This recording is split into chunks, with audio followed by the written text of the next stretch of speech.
Никола Петров Русински роден е на 21 ноември 1875 година во село Русиново, Малешевско. Неговиот татко починал летото 1876 година како последица од рана здобиена во борба, оставајќи 4 сираци. Најмалиот, Никола, тогаш имал 9 месеци. Поради семејната сиромаштија, тој морал рано да го напушти училиштето и продолжил на изучување занаети, најпрвин ковачки, а потоа шивачки, ѕидарски и други.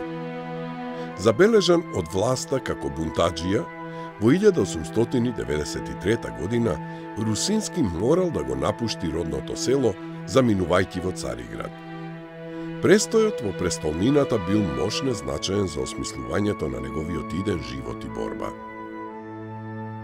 Бил во тек со актуелните политички збитнувања, посебно со револуционерните и со ослободителни вриежи и на другите подчинети народи во империјата.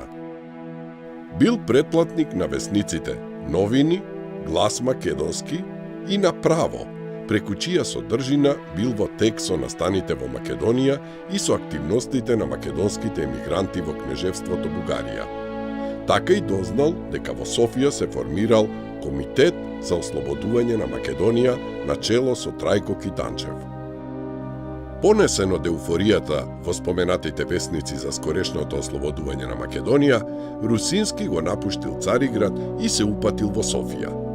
На крајот од јуни 1895 година тој се вклучил како доброволец во вооружената четничка акција на Македонскиот комитет, претенциозно именувана како Мелничко востание, искрено верувајќи дека се работи за ослободително дело за Македонија. Веднаш сватил дека се работи за акција која не е резултат на местните услови. Се вратил во Софија и се запишал во военото подофицерско училиште, понесен од мислата за полезноста на воената едукација за идната револуционерна борба. Паралелно со тоа, тој формирал и таен револуционерен кружок од неколкумина соученици. Во учебната 1895-96 година Никола Петров Русински се запишува во военото подофицерско училиште во Софија, сметајќи од потребата за воена подготовка за полесно действување во таа револуционерна борба. И токму во оваа учебна година и тој ќе го формира тајниот револуционерен кружок во кој учествувале негови соученици. Меѓутоа, токму и во овој период, тој свеќе и почнува да контактира со личности кои што посредно или непосредно биле инволвирани во активноста на револуционерната организација и тука ќе се случи и во овој период и средбата на Никола Петров Русински со Гоце Делчев, која што се случува во мај 1896 година, брзо по одржувањето на Солунскиот конгрес. Гоце Делчев веќе и бил член на задваничното представништво.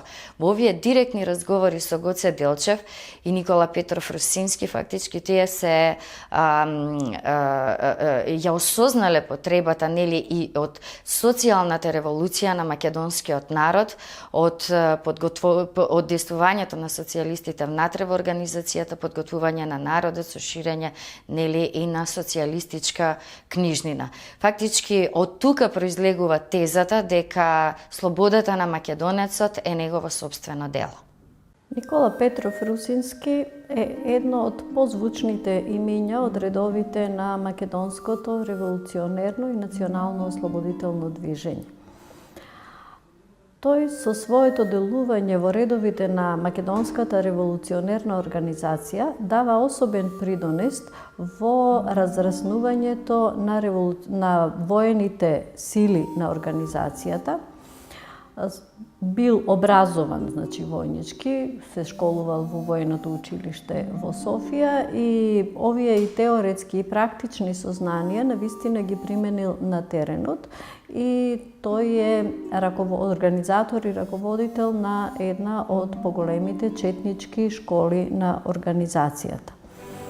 Во тоа време редовно ги читал и весниците на Македонска работничка социјалистичка група Револуција и Малешевски Балкан, и се запознал со принципите на револуционерниот социјализам, со девизата «Ослободувањето на Македонија е дело на самите македонци» и идејата за создавање на една независна Македонска република. Во Софија, Русински се запознал и се дружел со македонци кои биле непосредно или посредно ангажирани во веќе основаната тајна македоно-одринска револуционерна организација ТМОРО од 1896 година. Меѓу нив бил и членот на задграничното представништво на организацијата Гоце Делчев. Нивната прва средба се случила во Софија во мај 1896 година, веднаш по одржаниот Солунски конгрес на организацијата. Разговарале за македонското прашање, но и за организираното револуционерно дејствување во Македонија. Во меѓувреме, тајниот кружок на Русински бил откриен од воените старешини, пошто тој во март 1897 година морал да го напушти Софиското воено училиште и за да не биде фатен како дезертер, нелегално ја преминал границата. Никола пристигнал во родното Русиново, каде што се информирал за целата нишка на револуционерното движење во неговиот крај. Наскоро, на средбата што е имал Русински со Делче во Софија, била конкретизирана идејата за составот на една револуционерна чета, војнички добро подготвена, мобилна и способна за брзо дејствување. Четата била именувана како Малешевска. Меѓу другото, со ваква војнички обучена чета, Делчев се обидел на 2 пати по насилен пат да обезбеди финансиски средства за ТМОРО, но неуспешно. Во есента 1897 година Русински повторно бил на терен во Малешевскиот крај, каде што исполнувал наредби доверени од реонскиот раководител Ефрем Чучков.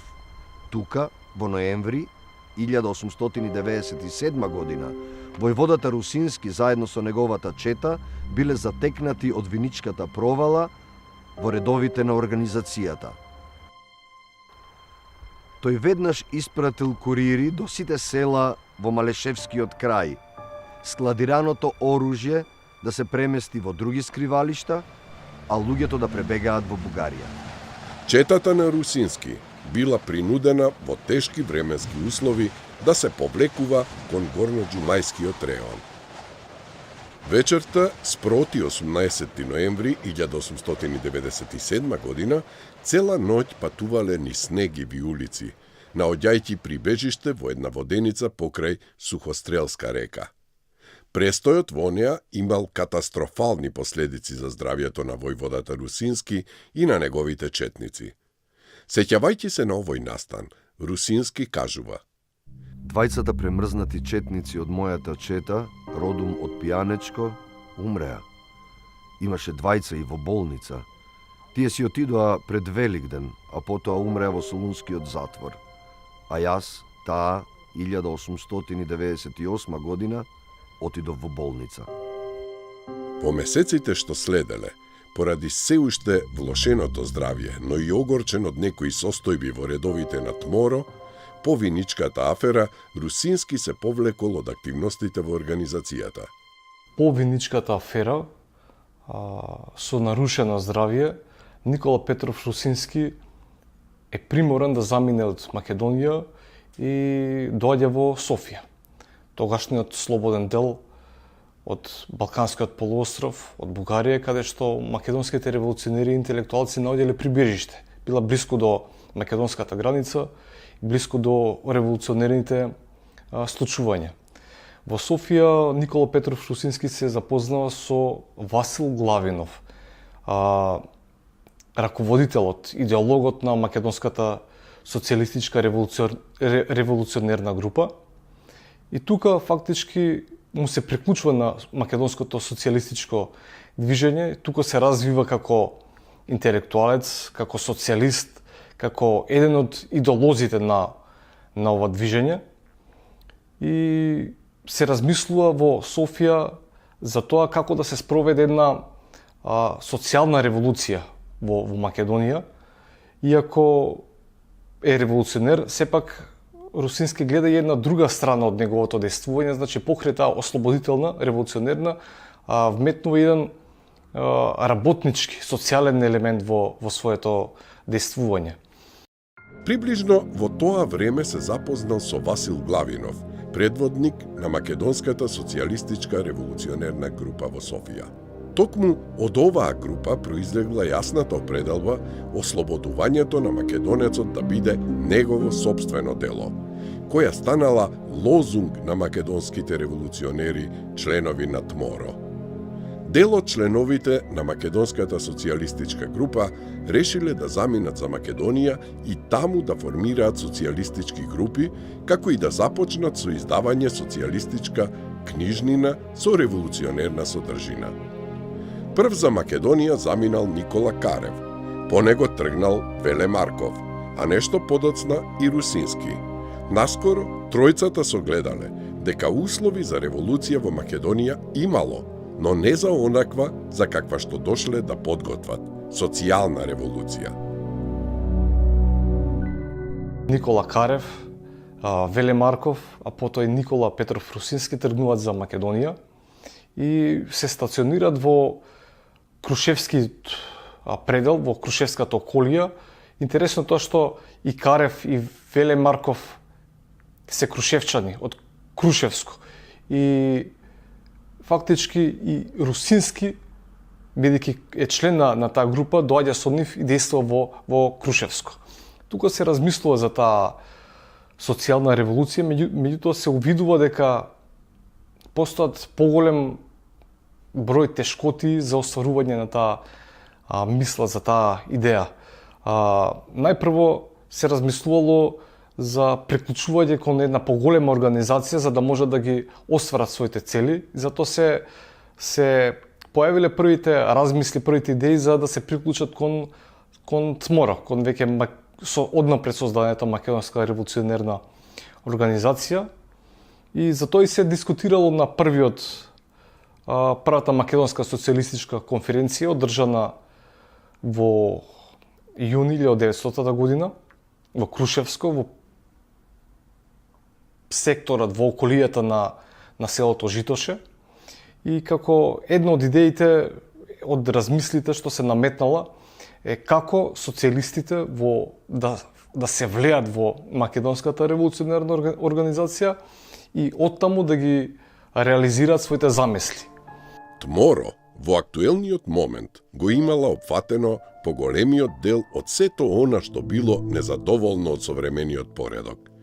Како што се сеќава Русински, на 3 јуни 1900 година тој, Лазар Главинов, Веле Марков, Петар Карев и Павле Костов се собрале во Житошкиот Синор, близу до Крушевските ниви под звездено небо и ја отвориле првата социјалистичка конференција во родната земја Македонија. Македонските социјалисти се изјасниле за идејна и практична работа во редовите на самата внатрешна револуционерна организација. На тој начин, социјалистите први го поставиле прашањето за нивно слевање како група во ТМОРО. Битолскиот окружен комитет одолговлекувал со насењето решение околу ова прашање, а како оправдување најчесто се споменуваат неколку моменти. Затворањето на Даме Груев во врска со попставревата провала во 1900 година, конзервативното граѓанско убедување на некои окружни раководители, особено на Анастас Лозанчев, непопустливоста на социјалистичката група и слично. Георги Попхристов, раководителот на Битолскиот окружен комитет, се сеќава. Долги ноќи споревме за нашите принципиелни ставови, се додека не се убедивме дека не сме многу далеку од нивното разбирање и дека не се разликуваме премногу во економската и политичката борба за братот роб. Тогаш Русински и Веле Марков се согласија да влезат во редовите на нашата организација и да работат со нас, но да им се даде можност да работат меѓу работничката класа. Им определивме реони за действување, а тие ни го предадоа својот печат. Вклучувањето на македонските социјалисти во редовите на ТМОРО имало крупно историско значење за македонското национално ослободително движење, давајќи му длабоко хуман и прогресивен колорит. Никола Петров Русински бил назначен за војвода организатор и агитатор на Демирхисарската револуционерна околија на Битолскиот револуционерен округ. Од тогаш па се до крајот на 1903 година, името на Русински е конкретно поврзано со Четничкиот институт. Токму како што бил Гоцевиот концепт за четите, тој ја ширел идеологијата на организацијата, агитирал, просветувал и воспитувал, заштитувал, судел и делел правда, подучувал на воена вештина, набавувал оружје, ги гонел локалните разбойнички банди, но и паравоените чети испратени од соседните балкански земји. Се занимавал со разузнавање како и со одбрана на суверенитетот на организацијската територија. Накусо создал четничка воено-политичка школа која не била надмината од ниеден друг војвода организатор во ТМОРО. Русински уште тогаш јасно проценил дека политичката агитација треба да се насочи кон народот. Ослободителната борба требала да го опфати целото население во Македонија, а особено сиромашното турско население. Никола Петров Русински, својата дејност во Демирхисарската околија ја одвивал во периодот од 7 март до 14 август 1900 година и во овој период од 5 месеци тој успеал, значи, да действува во околу 80 македонски села, да го подготви населението во офанзивна и дефанзивна борба, исто така да ги научи на маневрирање во таа борба, на цикцак трчање, на валкање по земја без тоа да се да се тргне окото од нишанот. Меѓутоа, претежно го опфатил селското население Никола Петров Русински во оваа обука и во неговата чета на Русински биле вклучени и негови блиски другари, како што биле Веле Марков, Јордан Пиперката, кој што подоцна и тие самите ќе станат војводи, како што бил Веле Марков, значи војвода на Крушевска организациона чета, и Јордан Пиперката му била доделена да води Демирхисарска чета. Организаторската и агитаторска дејност на војводата Русински во Демирхисарската и во Крушевската револуционерна околија се одвивала од 7 март до 14 август 1901 година, кога со четата ги поминал сите села на реонот. Настојувал да ја приспособи работата кон локалните услови во согласност со карактерот и со обичаите на местното население. Идејата за востание е речиси одсутна во неговата агитација од ова време. Во согласност со задачите што ги имал, војводата Русински престојува во Крушево околу 20 дена, подготвувајќи ги со воени знаења и вештини и легалните функционери и групи на организацијата во градот. Тој започнал да води детална статистика за имотната и за семејната состојба на населението во секое село, поради создавање на автентичен материјален фонд на селските револуционерни организации. За време на 5-месечната револуционерна активност, тој успеал да организира околу 80 села во рамките на ТМОРО. Во неговата чета биле оспособени повеќе војводи, кои станале да действуваат во конкретниот револуционерен реон, како Веле Марков, Јордан Пиперката, Ванчо Србаков, Наќе Јанев и Арсо Велјановски. Во периодот од август до ноември 1901 година Русински бил војвода на Прилепската револуционерна околија. Главна задача му била да ги открие причините за фракционерската борба и нивните последици. Како резултат на лошото работење на Прилепскиот градски комитет, многу млади луѓе станале жртви. Ова било многу разочарувачки за Русински. Во градскиот актив особено влијание имале представниците на проект за архиското и конзервативно определено граѓанство, во чија средина се појавила и развила контрареволуционерната организација Револуционерно братство на чело со бугаринот Иван Гарванов. Резимирајќи ја својата ангажираност во Прилепската револуционерна околија, Русински констатира слаб ефект, односно дека не успеал да ја совлада подвоеноста на Прилепското членство на ТМОРО, поради што и не можел да ја реализира својата агитациско-организацијска дејност во целата револуционерна околија. За прилепчани, војводата организатор не бил ништо повеќе од терорист, а за агитацијска работа, како комплексен процес на револуционерната организација, и не станувало збор. Од тука е и големото суштинско разидување на Русински со Прилепскиот револуционерен комитет и неговата жалба до Гоце Делчев. Делчев извршил ревизија на дејноста на Прилепскиот револуционерен комитет, а Русински добил нова задача – војвода-организатор и агитатор на Охридската револуционерна околија. На 11. ноември 1901 година, тој во придружба на Христо Узунов, член на Охридскиот револуционерен комитет, заминал за градот Охрид. Охридската револуционерна околија го опфаќала целиот Охридско-струшки басен со долината на реката Црни Дрим кон Дебар, потоа Долна и Горна Дебарца, Малесија, Струшко и Струшки Дримкол. Како приоритетни задачи пред војводата биле поставени отстранувањето на се уште актуелниот војвода на организацијските чети во реонот Тале Горанов, поради недисциплина кон организацијската програма и негово препраќање во Битола пред окружниот комитет, како и справување со екзархискиот владика Методи, кој го попречувал развојот на револуционерното движење во Охридско. Русински започна со активност во Охридско-струшката револуционерна околија на 27. ноември 1901 година во селото Велгошти. Следувала интензивна активност во 80 планински и полски села северно од градот Охрид, а потоа во полските струшки села, во Дримкол и Малесија и во Дебарца. Војводата забранил носење скапи носии, скапоцен накид, женски украси, но и правење скапи свадби, слави и имендени.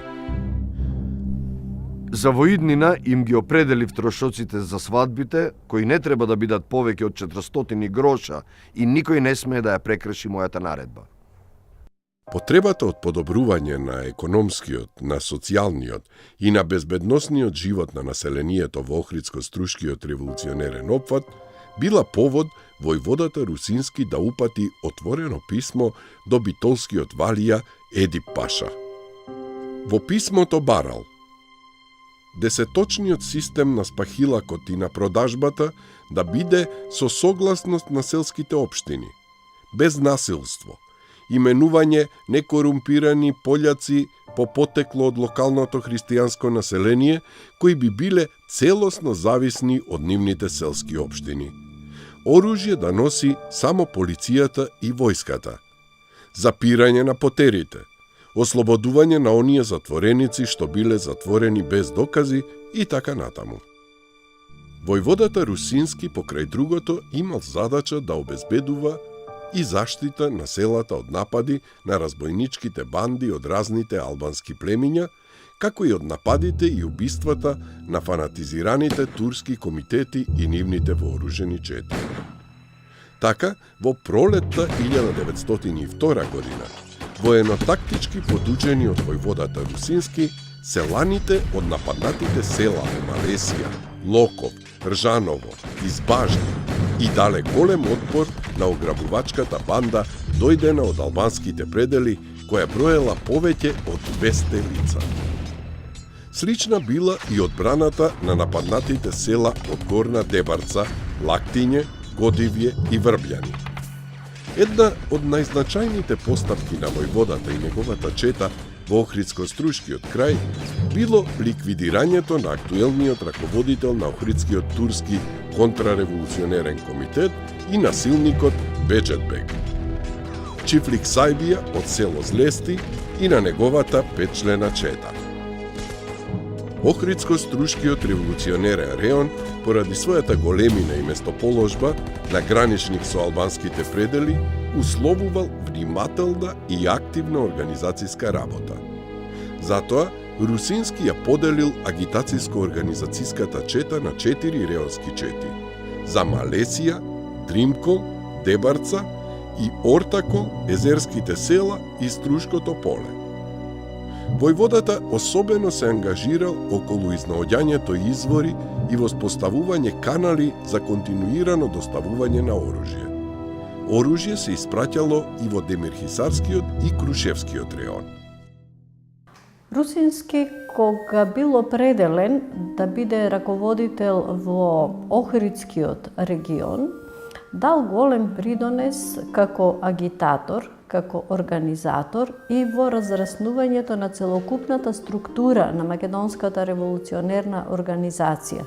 Со влегувањето во тој регион, тој систематски почнал да ги посетува сите села и крај езерските, и полските, и планинските, вклучително и градовите Охрид и Струга, и самиот во своите спомени, значи со една реченица каде што кажува успеав да организирам 80 села, го кажува резултатот од своето дејствување на теренот. Револуционерната дејност на војводата Русински во Охридскиот реон за вистински непријател ја имал граѓанската опортунистичка групација на ТМРО со проврховистички и проекзархиски тенденции. Русински посебно го посочува членот на градскиот комитет Никола Златарев, кој најверојатно исполнува наредби на некои од раководителите на окружниот комитет на Битола, како Анастас Лозанчев, кои што биле исклучително нерасположени кон социјалистичката определеност на Русински. Во практиката тоа се реализирало со испраќање анонимни писма до неуките и прости четници со цел да се поттикнат на револуционерна недисциплина и непочитување на војводата организатор. Согледувајќи какви би биле последиците од овие постапки во однос на организацијата, Русински резигнирано заклучил: подобро народот сам да се ослободи од нас, отколку да му донесеме несреќа со некоја афера. Во тој период, Русински се верил со охридската учителка и револуционерка Константина Настева Бојаджиева. На 7 декември 1902 година Никола Петров Русински заминал за Битола, каде што Битолскиот окружен комитет го назначил за војвода и организатор на револуционерното движење во реонот на Битолското поле и на Мариовско. Една од спецификите во тие села биле големото влијание на Цариградската патриаршија во покрчување на македонското население, како и црковниот судир помеѓу патриаршијата и екзархијата. Често и родени браќа се делеле на екзархисти и патриаршисти. Затоа војводата укажувал дека за слободата на својата татковинска земја потребно е народно единство, онака како што тоа и го декларирал Уставот на Тморо. Во меѓувреме се случиле некои настани кои сосема го измениле текот на активностите што ги планирал војводата. Тоа биле пред се одлуката донесена во Солун во јануари 1903 година за кревање во оружено востание во Македонија и неговото заболување од пневмонија и лекувањето во Битола. На 15 април 1903 година Русински добил соопштение од Битолскиот окружен комитет да замине за село Смилево на Конгресот на Битолскиот револуционерен округ. Конгресот од 19 до 24 април 1903 година бил организиран во согласност со определбата на Тморо за одржување окружни конгреси кои требало да донесат одлуки за подготовка и за изведување на востанички акции во секој округ.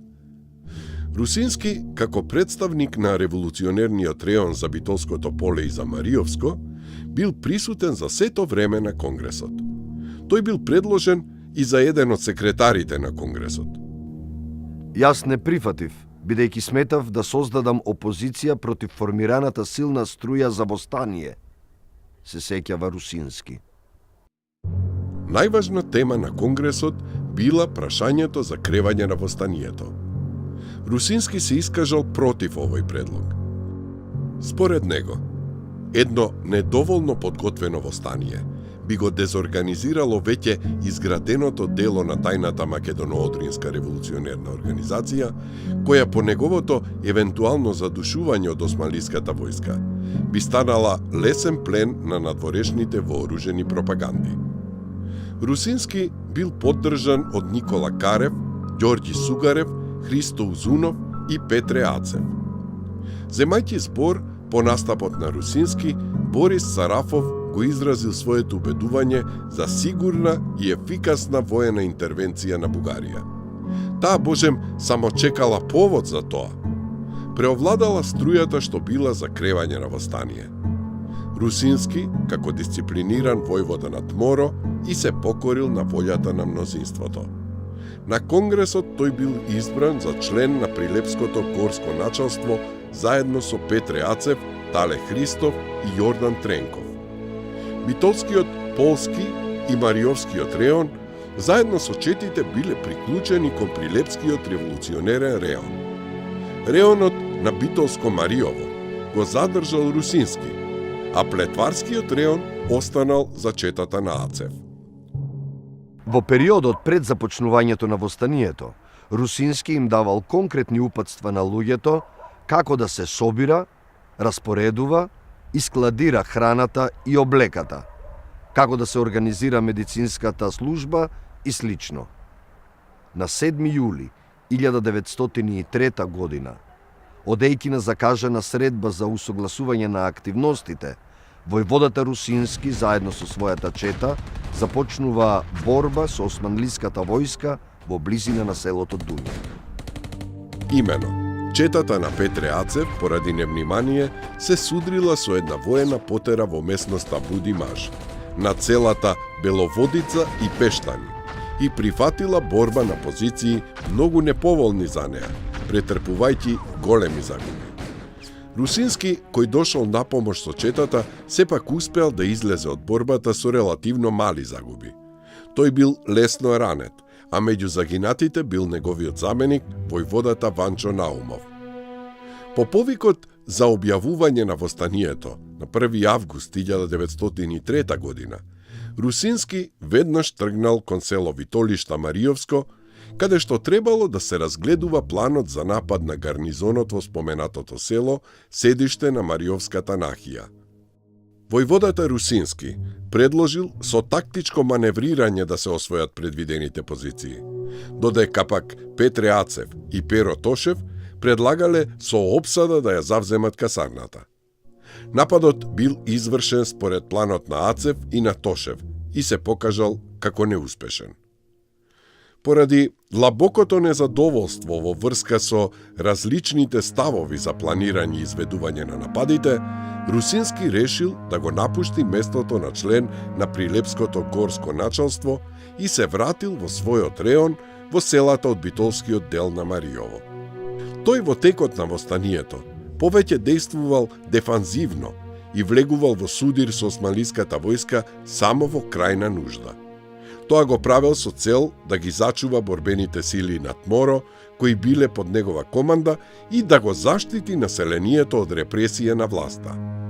Во екот на востаничките настани, војводата Русински го презел раководството и на леринските чети, се додека траело востанието.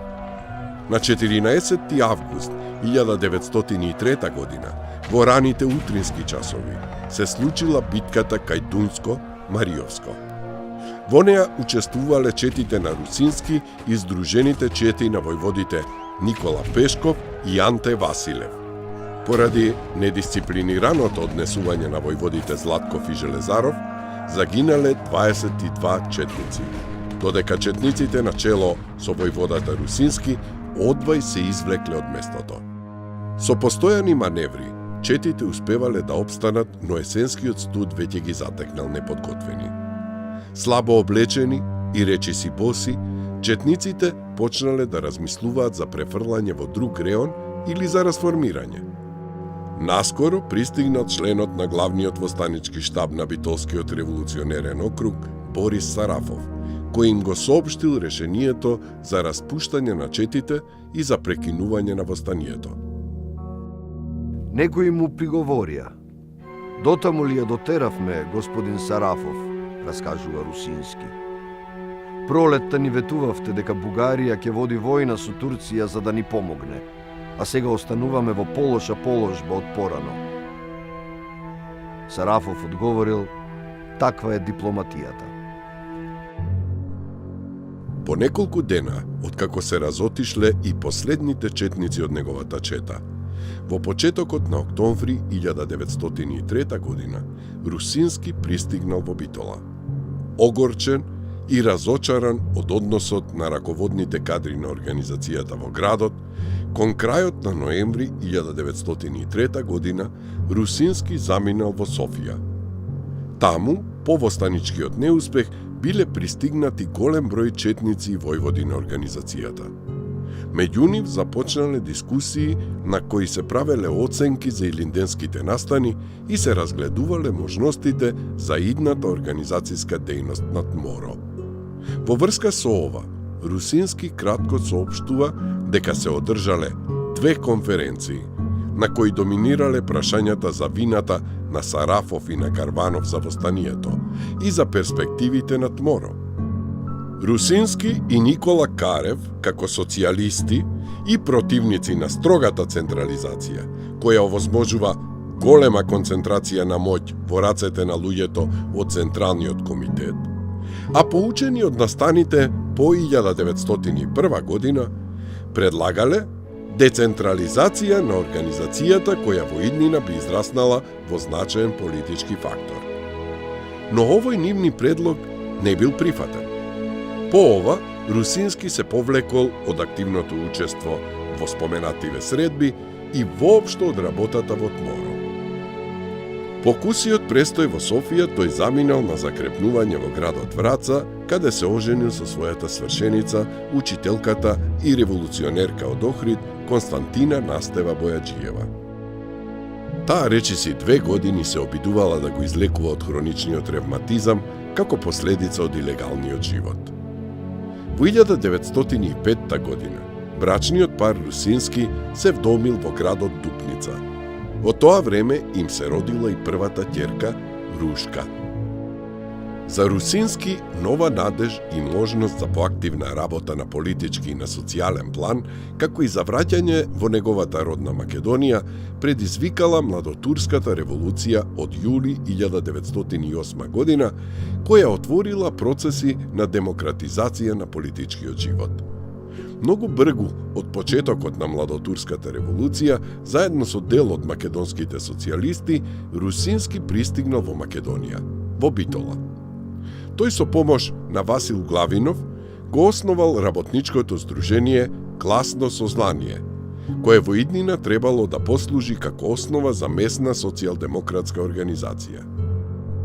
Прилично активен во работничкото движење во Битола, Русински пишувал написи во социјалистичкиот печат Работнически весник, Работническа борба.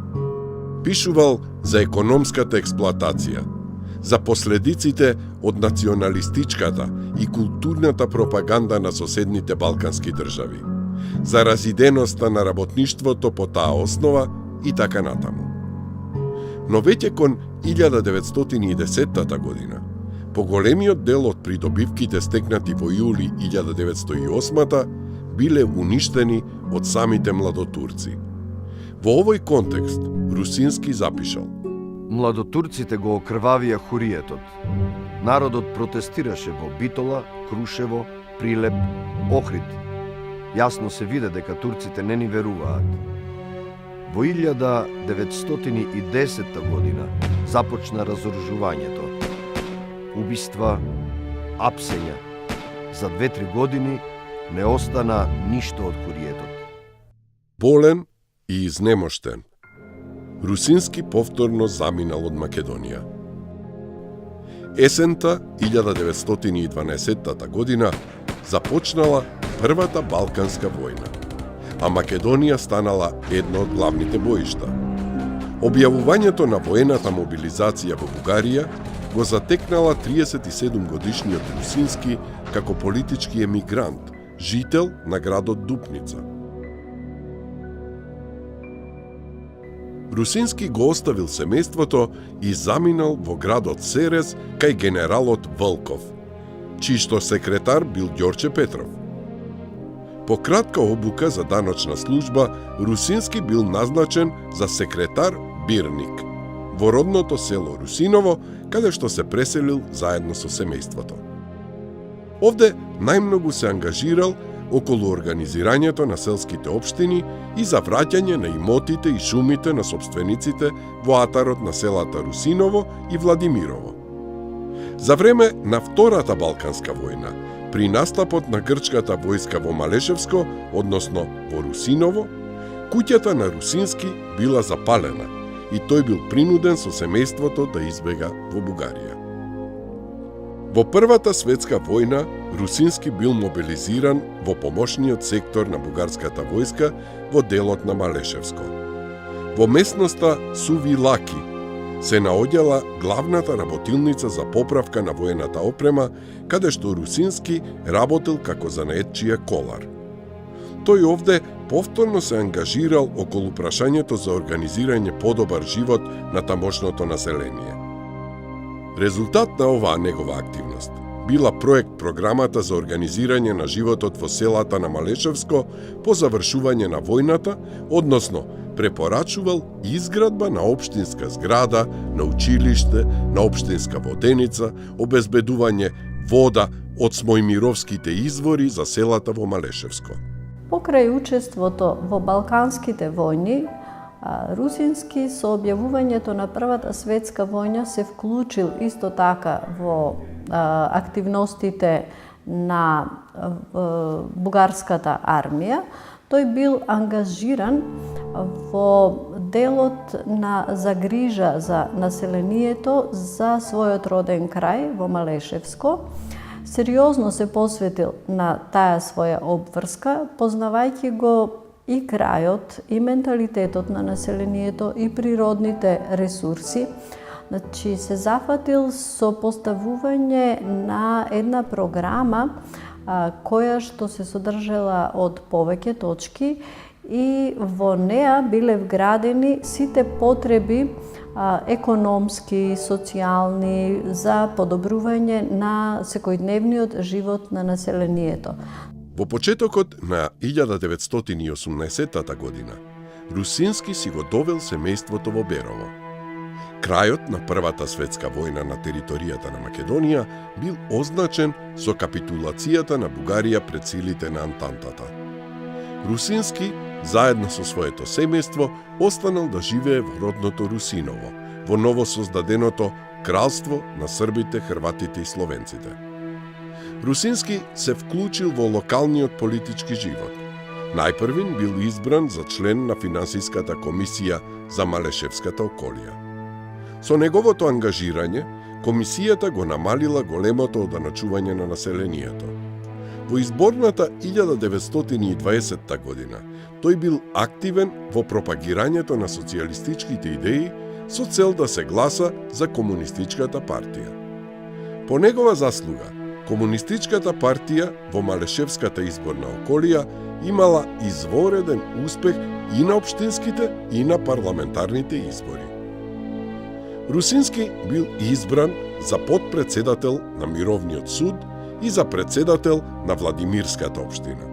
Но тогаш започнале отворени прогони против сите припадници на општинските управи што биле во рацете на Комунистичката партија и против секаква национална и комунистичка дејност. Русински, пред опасноста да биде убиено целото негово семејство, го напуштил својот роден крај и заедно со сопругата и трите деца илегално се префрлил преку граница во Бугарија. 20 години, од 1921 до 1941 година, стариот македонски револуционер, како што самиот тој се нарекувал, живеел мачен живот како политички емигрант во Бугарија, доживувајќи ја таму и големата семејна трагедија. Од туберкулоза починале неговите две ќерки, Роза и Карамфилка, и сопругата Константина. Значи, кога завршуваат воените действија, се променила политичката состојба, особено во овој крај, значи се променила власта.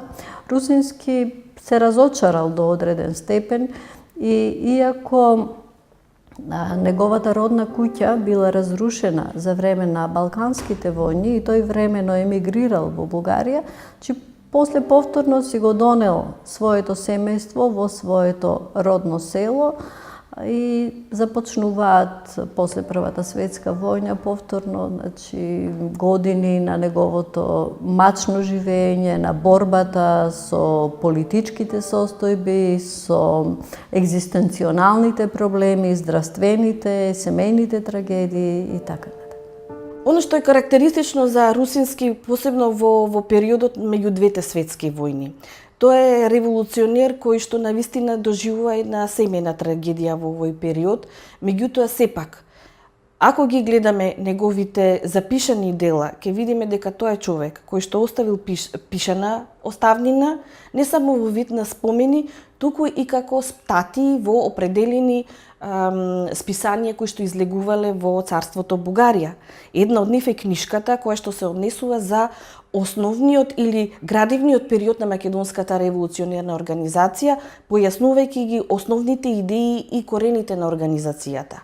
Но она што е за нас многу побитно, што неговите спомени, оставени во 9 тетрадки пишувани од негов ракопис, се донесени од страна на неговата најстара ќерка, Рушка, која што, иако немала најдобри односи со својот татко Русински, постојат причини за тоа, меѓутоа таа ги доверила на Република Македонија и ние тие запишани спомени ги имаме во Институтот за национална историја и на тој начин можеме да го проследиме не само биографскиот дел на Русински, туку и воопшто револуционерното движење, па да ги запознаваме и други четници, и други војводи, така што е една комплексна личност која што ни ја разоткрива организацијата во повеќе сегменти.